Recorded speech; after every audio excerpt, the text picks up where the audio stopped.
So neurons. Okay, so you know naman neurons, diba? Basic na yan. So, yeah, so most important functional unit, you have the cell body, the axons, and the dendrites. The dendrites mostly for inputs, axons for output. Okay, so inward, so from the synapses, the signals goes to your dendrites, received by your dendrites, going to your neuron cell body, and then the output, the usually messages diba, no, from the cell body to your axons. Okay, so mostly for signaling and tropism.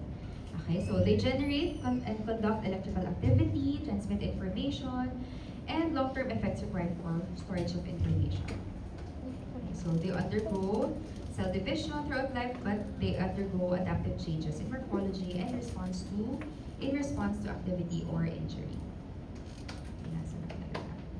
Okay, so from transport, you have fast axonal anterograde, diba? Signal can occur two ways. So pwedeng anterograde, from the cell body towards the periphery, going to the axon, or pwedeng retrograde. So from the periphery, going to your cell body. Okay, so you have fast anterograde, fast retrograde, and slow axonal. Okay, so yeah, take note of the paano yung rate. So 200 to 400 millimeters per day. This is usually for transfer of mga synaptic vesicles, neurotransmitters. So that's the pathway that they use. No? Kasi kailangan mabilis yan. Okay, so for mga trophisms and the chemicals mga needed by the cells and the axons, the more distal cells to survive. Okay, so they use the fast anterograde. Now the fast retrograde, yeah, so 200 to 300 millimeters per day. That's usually for mga membrane recycling, but it's also used by some virus, no, to gain entry to your CNS. No, like your herpes zoster virus, na they usually remain, bawa, di ba, pag varicella, chickenpox. After some time, the chickenpox virus will travel retrograde to the sensory ganglia, and then they will just remain latent there. And then if your immune system goes down, pag naging immunocompromised ka, that's the time they have reactivation. Kaya sila, diba alam yung HSP, mga zoster, they follow a dermatomal pattern. Are you familiar with zoster, herpes zoster? Parang yung reactivation of your varicella. Sometimes may mga line lang sila. Alam yung dermatomes? Diba? Yung sensory, may T1, may T2, may T3, diba may lines yan. If you're familiar, later on we'll discuss that. So that's how some virus like mga HIV travels through COVID. How it travels papasok ng central nervous system. Diba? COVID, ang pathway daw yan either olfactory, kaya walang sense of smell before. Tapos diretso sa central nervous system. Okay, so slow axonal mostly for mga structural elements, cytoskeletons. Okay, so synapses naman are communications between your neurons. Okay, so you have to, marami, that's how, di ba parang sinasabi nila, how smart a person is not defined by the size of the brain, but mostly sa how extensive the synapses are. Okay, so that's how your brain communicates. Okay, so most commonly, merong mga chemical, may electric. So chemical through the neurotransmitters, yun ang more common. Okay, so eto na. So from neurons, what are the supporting? So mga supporting casts. Okay, but very equally important naman. So oligodendrocytes and Schwann cells. Okay, so do you remember them? No, parang ano lang, reorienting yourselves to pathology, to cytology. Okay, so these are the ones responsible for what? You know, for myelin. So what's the myelin for? It's an insulating sheath, diba, that covers your nerves, your axons, for, so pag narinig yung myelin, remember it's for speed of transmission. So it makes everything fast. Okay, so pag nasira yung myelin, the problem will be slow transmission. Okay? Next time. So para lang mga basic namin na later on makikita niyo siya. Okay. Yan. So oligodendrocytes, kasi different ang myelination of ng cells that myelinate the central and the peripheral. So for the central, it's oligodendrocytes or Schwann cells. Oligodendrocytes for the central nervous system. So ang central, di ba, from the brain to the spinal cord. Everything outside are peripheral nervous system. And that includes your cranial nerves, ha? Ang cranial nerves inside the skull, but it's peripheral, considered peripheral yan.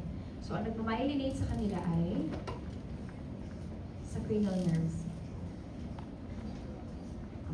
Dapat alam niyo na. Okay. Homework. Sige. Anyway, again, so tightly wrapped layer of plasma membrane. So different,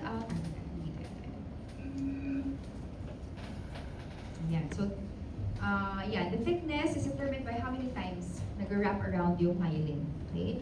So the thicker, the faster. Okay? Tapos, two major difference between the oligodendrocytes and Schwann cells, or the central and peripheral myelination. So, ang sabi dyan, a single oligodendrocyte contributes to the myelin sheath around several axons. So, one oligodendrocyte to several axons. Versus, sa peripheral, you have, ito pa. No basement membrane surrounds the oligodendrocytes or the central axons. Okay? Tapos, sa peripheral, there is a basement membrane and one Schwann cell per axon. Okay? So, mas marami. So, what does that imply? In terms of regeneration, which one would have a better regeneration? Which one do you think? Sino mas maganda ang recovery pag nagkaroon ng injury ng myelin? Si central o si peripheral? Si central. Peripheral. Naantok na. Sige, sa taas yung peripheral, no? Parang more peripheral. Tama, kasi isa lang yung na-damage, di ba? So, unlike kapag na-damage si myelin mo, kawawa siya, ang dami yung trabaho. Pagod na siya, tapos na-injure pa siya. So, mas pangit yung recovery. And the presence of yung basement membrane. So, if you will look at it, usually kapag nagkaroon ka ng damage sa brain, hindi na ganun kaganda ang recovery. Versus, nagka-damage ka sa peripheral nervous system. Mas mabilis and mas maganda yung recovery. And of course, depending on the level of the injury. If myelin lang, mas madali mag-recover. But if you already injured the axons, yung inside, mas pangit ang prognostic outcome. Okay? Ang functional outcome. Ayan. So astrocytes, ito yung mga star-shaped, kaya siya astrocytes, di ba? So they have processes. Why? Kasi they also play a role in the blood-brain barrier, di ba? Okay. Ang dami niyang functions. So take note of all the functions of astrocytes. So siya yung best supporting cast. So ang dami niyang functions. Support neuronal migration. Okay, what else? So provide substrates din siya, glucose and lactate for energy metabolism. It also contribute to synaptic transmission. Tapos for local blood flow and participate in response to injury and repair. Okay, so sila yung cells responsible for the scarring. Di ba, if you have mga fibrosis, if you have injuries sa lungs, halimbawa, di ba, you will see fibrosis. Kapag sa central nervous system, you call it, yung peklat, yung scar, you call it gliosis, no? From astrocytes. Okay? Tapos they also contribute mga absorption of mga toxic na elements, like for example in mga hepatic encephalopathy. It helps in the digestion and metabolism of mga toxic na accumulation of substances. Kaya when you can see mga gymnostocytic, mamaya we will see mga lumo-lobo na astrocytes. And that's also commonly seen kapag may mga hepatic encephalopathy. And so astrocytes, so they form continuous sheath of foot processes that participates in the blood-brain barrier. Okay? Yan. Ependymal cells, these are mga choroid, ciliated columnar epithelium, and they are the ones naman participating in the ventricular lining. Diba? Remember, you have the parenchyma and the ventricular system. Okay? So inside the ventricles, you have the CSF. And that's where it creates a barrier, no? So, syempre, para the CSF will not overflow to the parenchyma. Otherwise, magkakaroon ka ng parenchymal swell, ng brain swelling. Okay? So, dapat may layer din siya. Meron din tinatawag na blood CSF, CSF brain barrier. Okay? And that's the ependymal cells are responsible for that. And they also give rise to the choroid plexus, where what are they producing? They're producing the CSF. Okay? Yeah, so mesodermal origin. Ano ba yung mga mesodermal origin? So they lack pores, tapos they form tight junctions. Okay, so yung mga pores kasi dahil nga ang daming pwedeng mag-seep in di ba? The blood and the CSF. So kailangan medyo mas tight yung connections of your cells. Okay, so yan na siya, si blood-brain barrier. Okay, so the breakdown of the blood-brain barrier is usually a common and early response to injury. Kaya ang ending of most of the injuries will be, kasi if you disrupt the blood-brain barrier, ano mangyayari? So the fluids that hindi dapat pumasok will leak inside the brain, causing your cerebral edema and increased intracranial pressure. Kaya most of the pathologies will eventually lead to increased intracranial pressure and cerebral edema because of the breakdown of your blood-brain barrier. Okay, so ang dami yan. If you have infection, if there's inflammation, there's ischemia, it will all lead to the breakdown of your blood-brain barrier. Okay, so microglia, yan, mesodermal cells, ito yung mga macrophages. Okay, so usually hindi sila makikita, but with inflammation, infection, they are activated, so nakikita nyo siya. Okay, so here, meninges. So you know what the meninges are, diba? They're the covering of your brain. So anong layer yan? So una-muna, from the brain, the closest one na naka-oppose sa brain, the closest meninges sa brain would be the pia, and then the arachnoid, and then the dura. So parang pad from the brain. Pia, arachnoid, dura. And then in between those meninges are potential spaces. Yeah? So you have subarachnoid, subdural space, epidural space. Okay? So what are the implications? Anong implications ng potential spaces na? Potential space, kasi usually dapat walang nandun. Except in the subarachnoid space, you have the CSF is there. What else? Mga vessels, cranial nerves are there, no? At sila nagpapass. But for the epidural, subdural, usually ang mga nandyan lang ay mga arteries, mga veins. Okay? So sila lang yung normal population there. It's a potential space na naging pathologic if there is, kasi pwede ka magkaroon doon ng pus, ng abscess, what else? Blood, or other fluids. Okay? And that one will cause a mass effect. Para siyang tumor na nag-enlarge, which will cause compression ng brain. Okay? So later on, we'll also discuss those diseases. Okay, yan. So, meninges, that's for the central nervous system.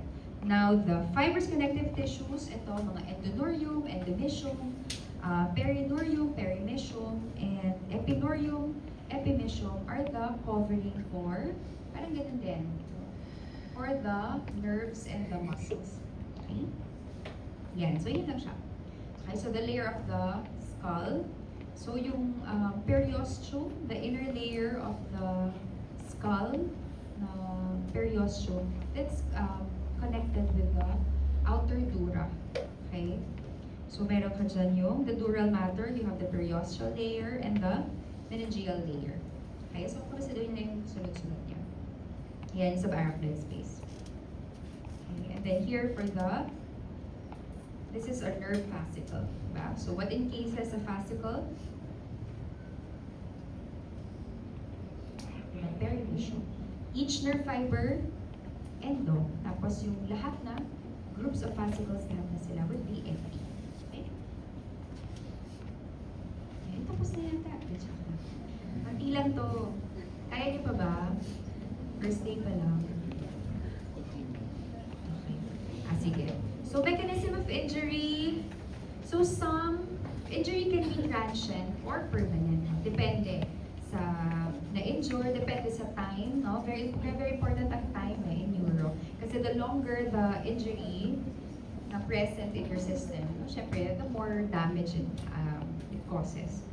Okay, so sometimes there will be injury na transient lang na physiologic alteration, but not really mga physical changes, wala yung mga cellular metabolic changes. Okay, so sometimes pag ganun, they would have transient symptoms, and then once the injuring pain disappears na, the symptoms will also go away. Sometimes full recovery. Okay? Okay, so here lang take note. Other changes may be specific and indicate a particular type of disease or even a specific disease entity. And this is what you call yung mga pathognomonic. Diba? When you say that's pathognomonic of this, ibig sabihin nun, alam niyo yung sabihin ng pathognomonic? Na parang pag nakakita ka ng injury, more or less, ito yan. Parang ito. If you see this kind of, about sa biopsy, if you see mga, ano ba maganda? Mga swirls of ganyan. So, this is pathognomonic of mga meningioma, mga ganyan. Okay? So, yung mga walang kaduda-duda, more or less. Parang laboy na walang kaduda-duda, that's more or less. They're highly specific for a certain disease. Right?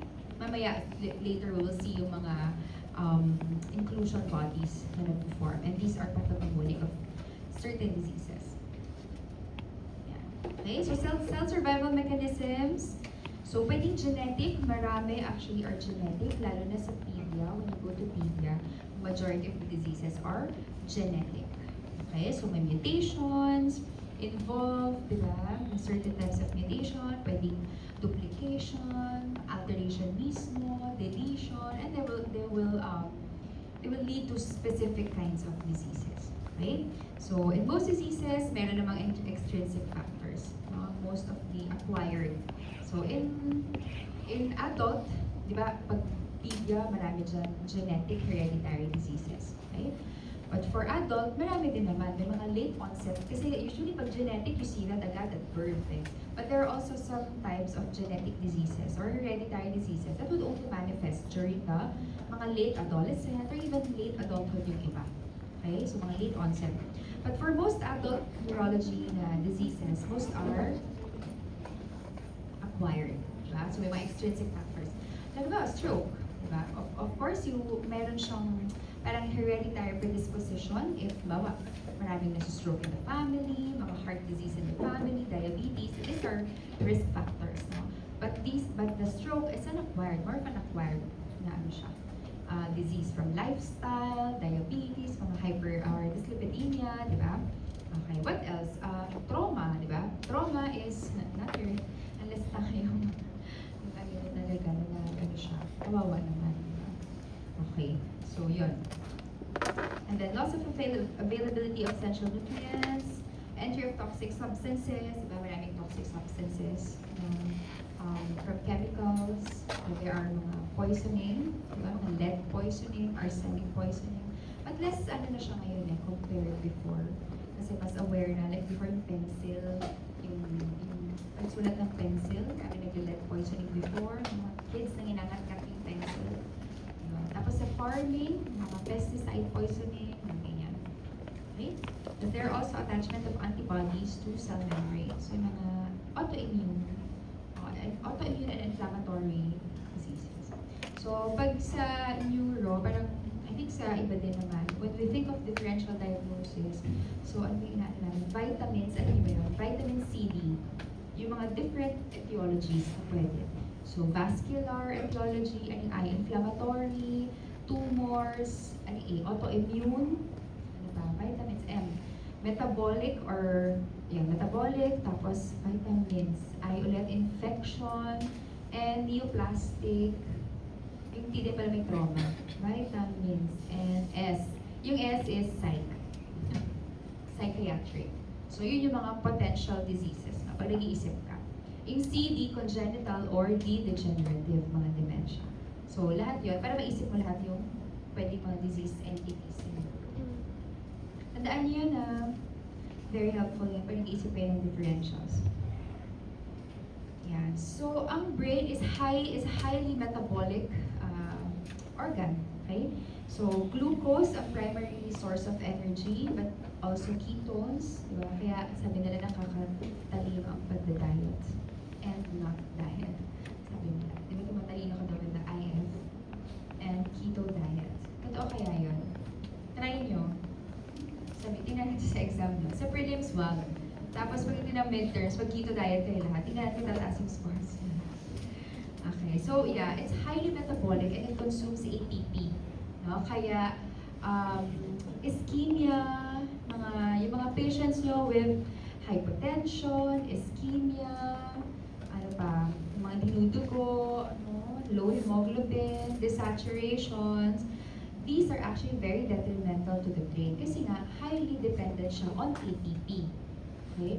So, mga 3 to 5 minutes without oxygen and mga metabolic supplies, your brain, you will have permanent brain damage na.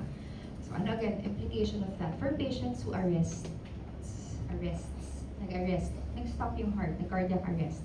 No, so, usually, if mga more than 3 to 5 minutes ang kanilang arrest or downtime, you would expect na damage talaga sa brain. So, ano ibig sabihin nun? In terms of recovery, some would have poor recovery na talaga. They will remain in the comatose state, okay, mga persistent vegetative state, yung mga gulay, or they would also have mga recurrent seizures. And that's because of mga metabolic alterations, because of the diffuse ischemic change. Okay? Yeah, so ano pa to? Yeah, so later we'll discuss yung the ischemic pathway, ischemic cascade. Yan, so actually medyo ito na rin siya, di ba? With ischemic cascade, so there's ischemia, loss of ATP, tapos you have yung sodium-dependent ATP channels. Okay, so pag walang ATP, mag-fail yung channels mo. And then what's that for ba? Yung mga sodium-potassium pump.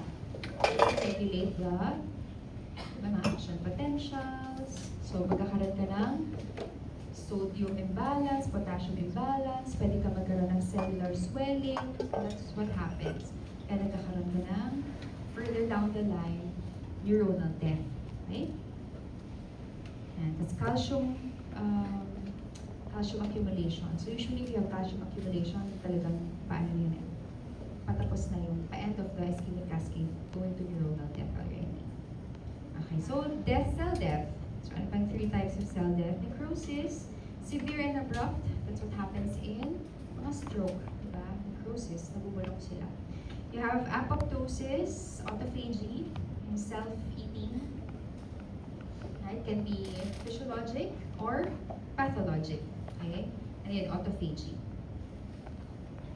Yan. So necrosis, it usually follows hypoxia, hypoxia, mga digdig saturate na patients, hypoglycemia, ischemia, so mostly sa stroke. And excessive mechanical strain, trauma. Excessive neuronal energy demands, prolonged seizure. So, syempre meron kang demand. If high demand, even if wala ka namang cut-off, hindi ka nag-ischemia, but there's a very, very high demand, no? The increasing activity of your brain, you would also produce parang kulang, ano tawag ba? Reduced na, parang reduced na supply because there's increased demand. Okay? So you would have abrupt loss of your ATP, and you know what happens?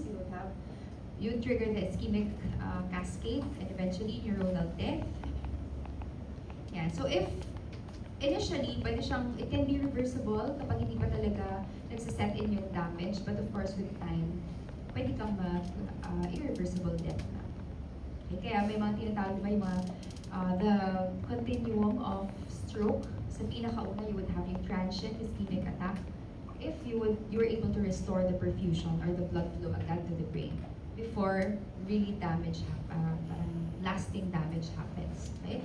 And if that prolongs the obstruction or the loss of blood flow, magde-develop siya into stroke. Okay? Kaya pag stroke, you should be really, really be fast.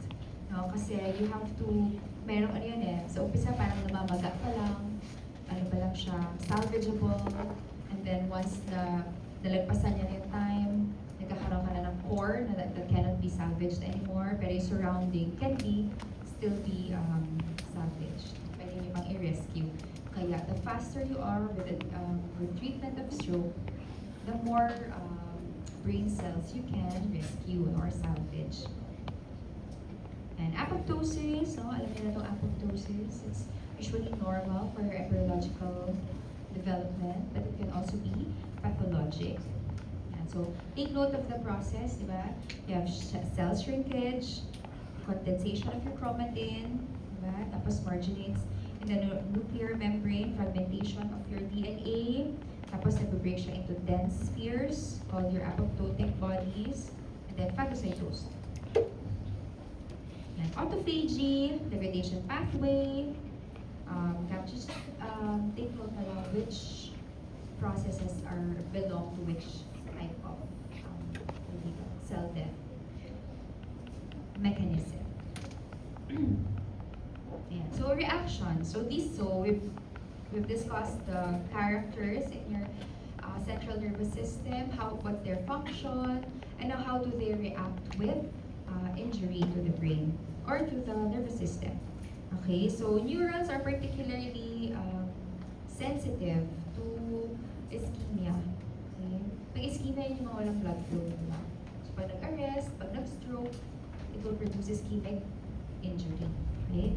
So what happens is, you deprive the brain of the oxygen, of the substrates necessary.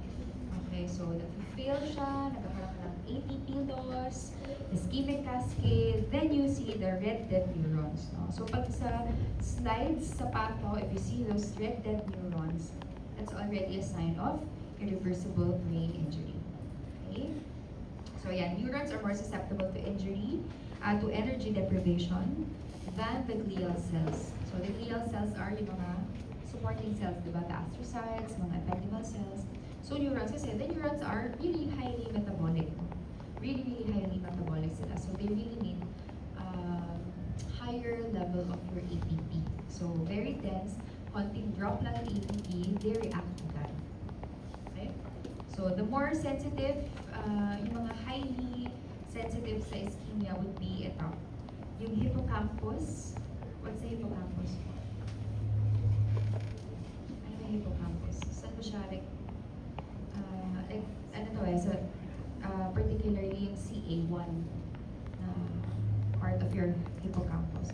Hippocampus, diba, that's part of your memory, yung memory system. No? And then this one, yung cells of the cerebellum. Okay, yung mga Purkinje cells. So, kaya yung mga, sometimes, may mga post-arrest, ano yung sabi na post-arrest? Yung mga nag-cardiac arrest is na-revive. So, pwedeng, ang pinaka-sensitive sa kanila would be mga temporal lobes, hippocampus, kaya pwede sila mag-seizure, they're very prone to have seizures, and one of the common complication, neurologic, will be mga memory problems, mga minsan behavioral and cognitive problems dun sa mga patients na nag-arrest. Na lucky na buhay, di ba? Dami nagreklamo dyan sometimes. Nag-arrest yung patient, nagising, able to talk, kaya lang napapansin nila parang may nag-iba sa ugali, may certain lapses in memory.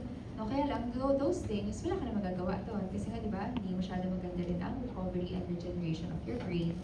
Pero di ba, parang at least buhay. Okay, so central chromatolysis.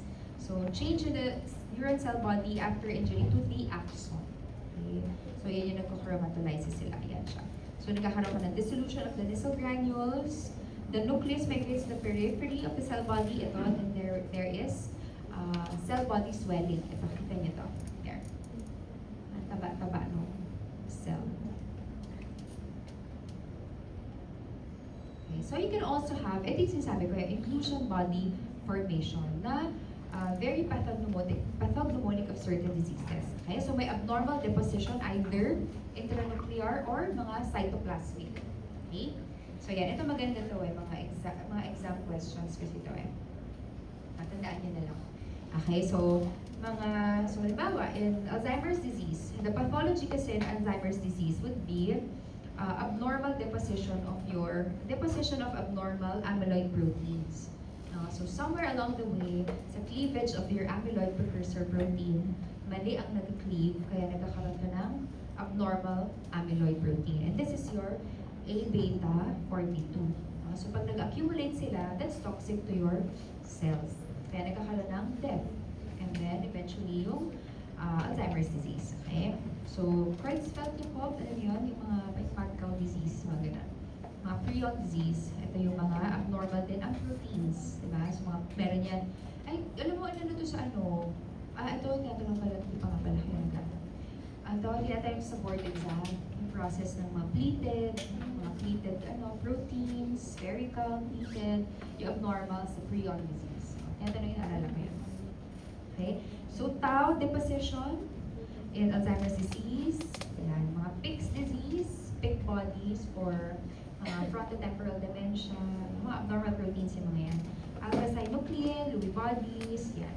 Okay? So here, ito, the first one, these are, kita niyo ba yan, yung mga plaques? Yung mas dark na brown, these are mga plaques, mga neurofibrillary tangles na abnormal in Alzheimer's disease. Sorry, this one, yan. Yan yung mga sa Lewy body disease, mga halo looking, di ba? Here. Ano tawag dyan? Lewy bodies. Yan. Kita niyo yan, yung purple, tapos parang may halo. Ganyan. Yan. So, yan. Pag nakita mo yan, this is pathognomonic for mga Parkinson's disease, mga Lewy body disease, ganyan. Okay? So, this one is Pick disease. Yan. Pick bodies, Pick's disease, or yung mga frontotemporal dementia. Pero sometimes, you would have overlap. No? Sometimes may mga tau or neurofibrillary tangles ka in Alzheimer's, pero you can also see that in frontotemporal and some Parkinson's dementia. Okay? Ito, what's this? Ito yung mga COW3, type A, mga inclusion bodies sa mga herpes virus. This one, ito nasa gitna. Hindi, sorry, yan yung nucleus. Yung nasa periphery, di ba may nucleus, walang point. So ito, di ba? These are yun yung mga inclusion bodies. Okay, ito nucleus yan.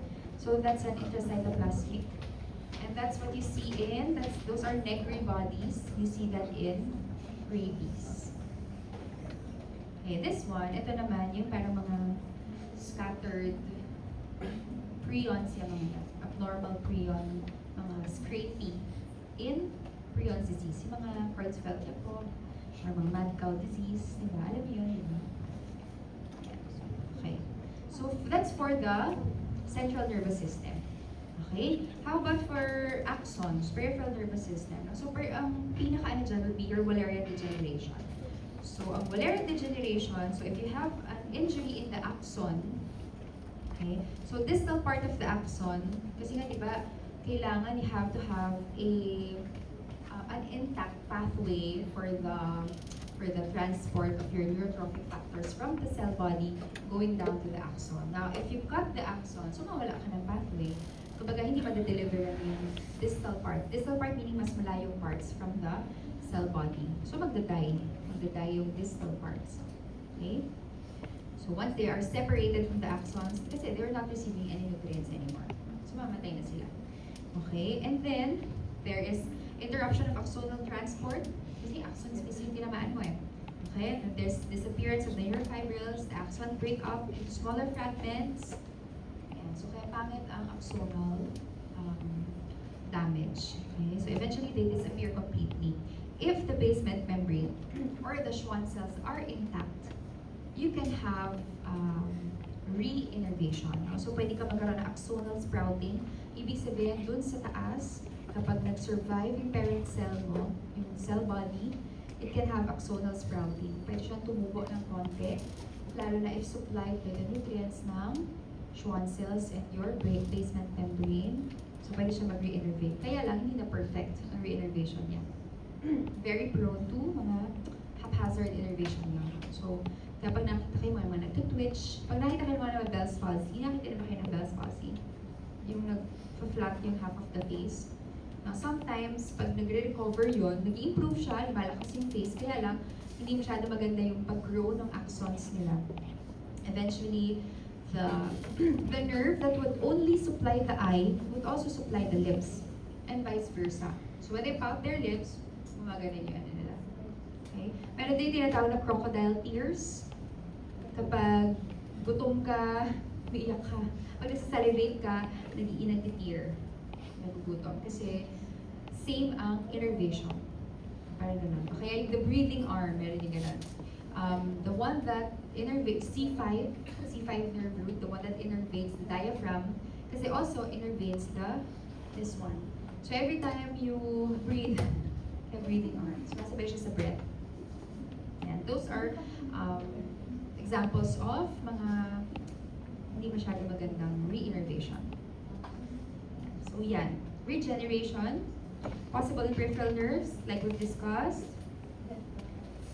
Tapos, yan. So, just, kasi very important in peripheral nerve, later on sa finals, we'll discuss yung difference kapag myelin, lung, and axonal. Basta take note, pag may myelin lang, mas mabilis, mas maganda ang recovery. Okay? Kasi mag-remyelinate lang siya eh. Basta intact ang Schwann cells mo at the basement membrane. Ngayon, kapag may axon ka na problem, definitely may ano yan. May chismis na. Okay? So, hindi na ganun kaganda ang recovery. Okay? So, possible the peripheral nerves. Yan. Ito yung diniscuss na natin. You can have additional branching or yung axonal sprouting. Okay? So, sometimes, pwede rin yung the neighbor cell would help and re-innervate the injured parts. So, magsisprout sila ng new. Tulong-tulong lang sila doon. And actually, this one, hindi masyado for the central nervous system. Kaya, yung mga may sakit sa brain, not so much, diba? Kumpara dun sa mga naipit yung ugat dito, sa neck, diba? Mas they have more chance of recovery. Yan. Tapos you also have glial scarring.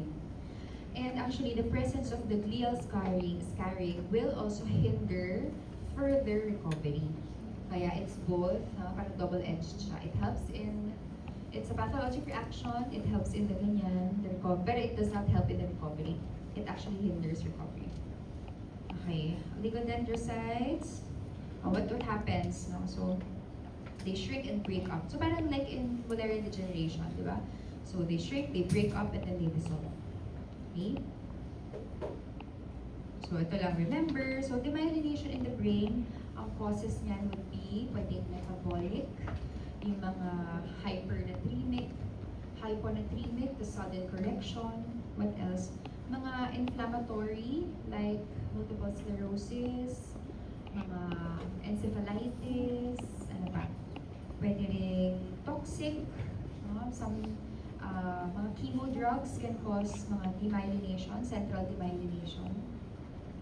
Mga immune-mediated, yung mga multiple sclerosis nga, and mga rhamnitis optica. Okay, so, Schwann cells, ganun din. Actually, yun nga, vitamin C, D. Pwedeng vascular, infectious, inflammatory, trauma, drug-induced, ano pa. So, yun yung mga wide array of insults that can trigger injury to your brain. Okay, mutations, yan. Mga hereditary. Huwag na natin masyadong discuss, baka ma-overwhelm kayo. Basta yun lang. Basta tatandaan nyo lang vitamin C, D. So, lahat ng mga types of injury. Okay? So, astrocytes, ito yung sinasabi natin kanina, mga gemicicytic astrocytes. And these are reactive astrocytes from injury. Okay? So, they have swollen, sila yung matitawag astrocytes type 2. Okay? Eosinophilic cytoplasm with enlarged nuclei. Okay? These are your gemicicytes. So, once they scar, the process is called fibrillary gliosis. So, pag pumunta kayo sa lungs, makakarinig kayo ng fibrosis. It's the same as gliosis. We just call it gliosis sa brain. Kasi nga, glial cells ang responsible for kasi it's a fibrous cell, di ba? Nagkakaroon siya ng fibrous deposition. Pero doon, more of glial cells ang responsible.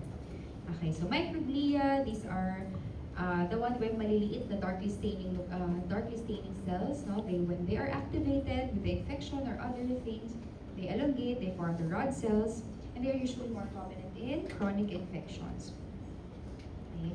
So when they proliferate, they become large or hypertrophic, and then they present antigen-presenting molecules which will attract more inflammatory cells. Okay? Hindi pa tapos. Ayan. So eventually, di ba, with all these injury, we'll talk about cerebral edema. And there are actually three types of cerebral edema. So hindi na kasulat siya ni isa, pero kasi parang consequence of cytotoxic edema na siya. So pinaka-main would be vasogenic edema and the cytotoxic edema. Okay, so what happens? Different ang mechanism for edema. Di ba when you say edema, swelling, there's accumulation of water. Okay? So there are two different mechanisms and different disease entities would cause different type of edema. And different nga sila, medication-wise, you would have different medicines that would address these types of edema. So yung first would be vasogenic. So pag sabi mo vaso, ano ba pag sabi vaso? Vessels, diba? So usually there is breakdown of the vessels. Kaya nagkakaroon ka ng leak, nagli-leak yan. So it's the blood-brain barrier. So yung blood vessels, vaso. Yung para maalala nila.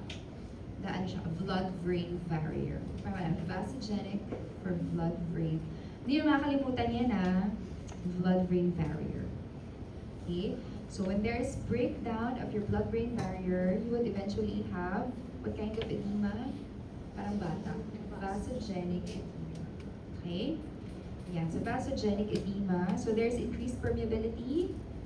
Yeah, so this one occurs when there is mga tumor, infections, basta may breakdown in blood-brain barrier. Okay, so sometimes, may overlap din yan with cytotoxic, with strokes. Okay, you can have breakdown.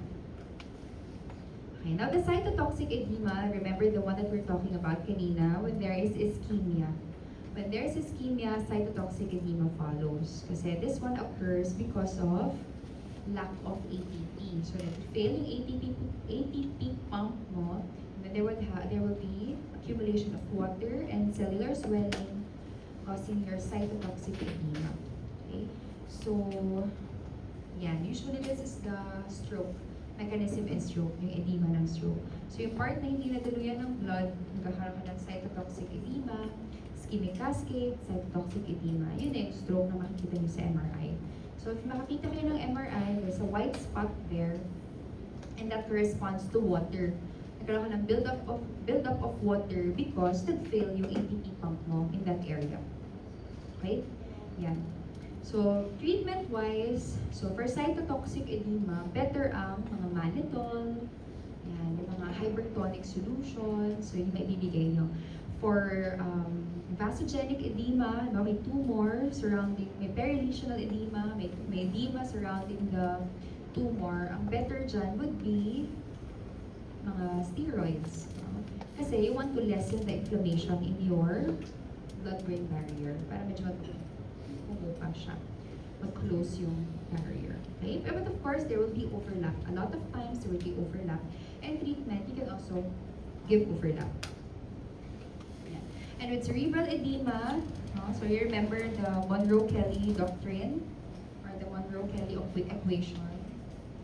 So, ano ba? There are three components of your brain, di ba? Three elements or three compartments. The brain, the blood, and the water.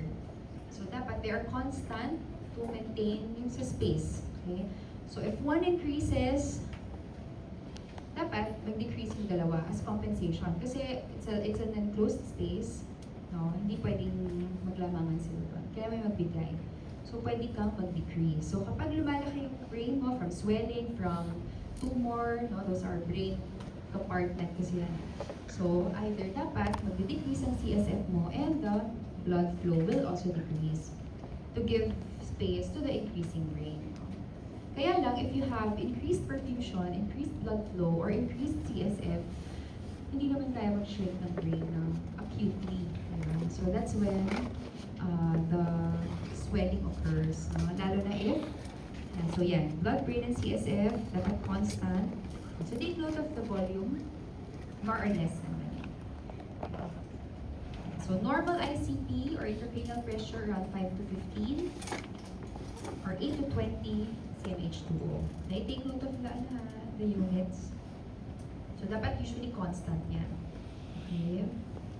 Tapos, here, this one, the volume pressure curve. So, at a certain point, pag nag-increase yung pressure sa brain, there will be parang auto-regulation. No? Pag nag-increase nga, magdi-decrease si blood flow, si CSF, but at a certain point, dyan, no? Yan yung volume compensation mechanism reaching exhaustion.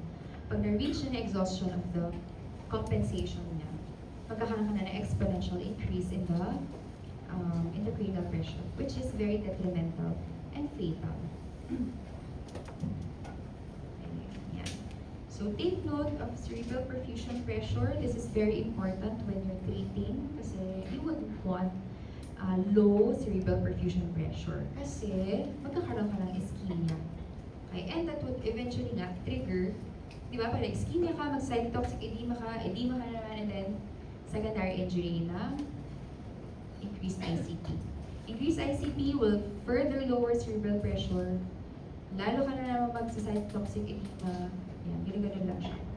Okay, so further, kaya pag nagkaroon ng brain injury sometimes, pag hindi mo nahabol yung swelling, nagdidire-diretso siya unless you operate on the patient. Kaya kailangan, pag matindi na yung swelling, hindi na kaya ng gamot, operation na talaga. Kailangan mahabol mo siya doon. Otherwise, it will exhaust na the autoregulation and then further na. Tapos mag-herniate na sila. Pag nag-herniate yung patient, mamamatay na sila. Okay, so CPP is MAP minus ICP.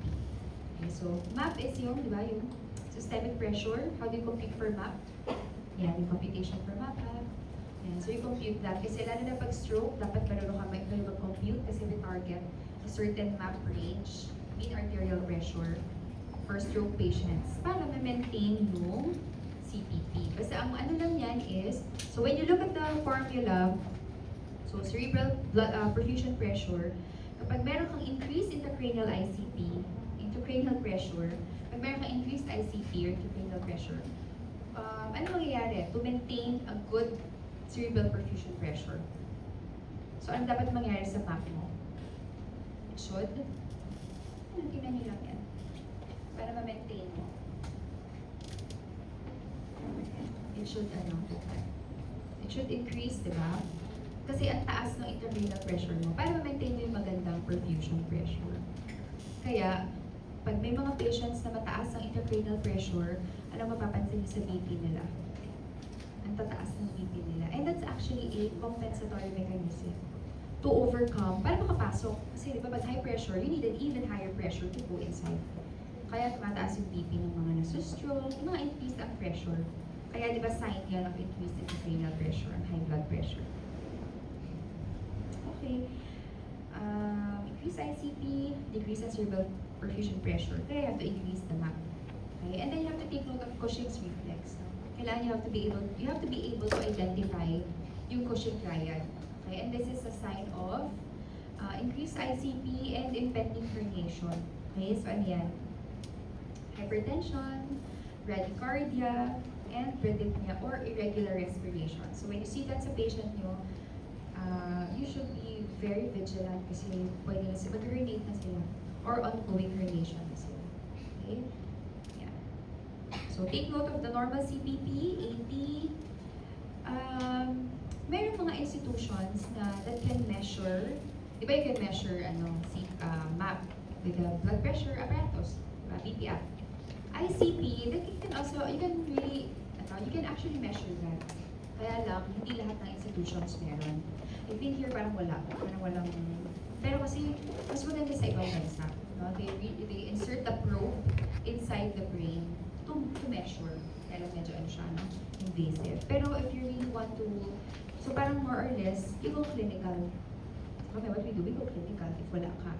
Kapag tulog yung patient mo, more or less, high ang intracranial pressure. Pag mas sisig, kasi also look at the other signs and symptoms. So, mechanism of death, an increased ICP. Yeah, so of course, with increased ICP, di ba, halimbawa, increasing yung ventricular volume, nag-hydrocephalus, so mako-compress niya. Mako-compress niya yung brain parenchyma, mako-compress niya yung, the brain stem. And you know, the brain stem is important for what? Diba? For wakefulness, for, andun ang cardiac cardiac na control, ang breathing control, respiratory control. So pag naipit mo yun, magkakaroon sila ng ischemia, local ischemia, mag-fail. So what will happen to your patient? Mamamatay siya, okay? So that's how it works, yung herniation. Tapos there's also global ischemic injury, okay? Because of the poor na ang perfusion when you increase the ICP. Yeah? So that's how, ay malapit na yata. Okay, so take note lang of the stages of increased ICP. Kasi not naman all patients will present agad as comatose pag increased ICP. You can recognize yung signs of increased ICP. So, ano ba yung mga signs of increased ICP? Headache, no? Hindi naman lahat ng headache. Baka naman, sumakit na yung ulo nyo, may increased ICP na kayo. Okay, so may certain types of headache. Okay, so usually that's global headache, sometimes from the nape, that's radiating upwards. Okay? Pero do not take headache as na isang symptom lang. You have to correlate with all the symptoms and the clinical context. Okay, baka naman puyat pala siya, tapos ang headache, sabihin mo, ay may increased ICP ko. Okay, baka magkukulang sa tulog. Okay? Yan. Ano pa? So, and then later on, they might have decreasing sensorium. So, medyo antok-antok, medyo difficult to rouse. They may have mga signs, eye signs, pwedeng may mga lateral gaze palsy or limitations. No? Kasi cranial nerve 6, mahaba yan eh. Mahaba yung force of the cranial nerve 6 na nag-force siya through the subarachnoid space. Kaya if there is a problem, diba remember CSF is in the subarachnoid space. So pag may problem sa subarachnoid space, pwedeng naman sa cranial nerve 6. Kaya pwede silang limited ang cranial nerve 6 is for, di ba? For what? For lateral eyes. Okay, so pag napansin nyo, may headache, medyo antok-antok, tapos may limitation, pag pinafollow mo, hindi sumasakto dito, hanggang dito lang sila. Dito pa, hanggang dito lang. Limited yung movement, lateral movement. Baka increase ICP na kayo. So you have to do a brain scan or an MRI, and you have to give your medical decompression if hindi kaya surgical decompression. Okay, so these are the causes lang of increased ICP, diba? Stroke, tumor, infection, etc. Madami. Ay, tapos na.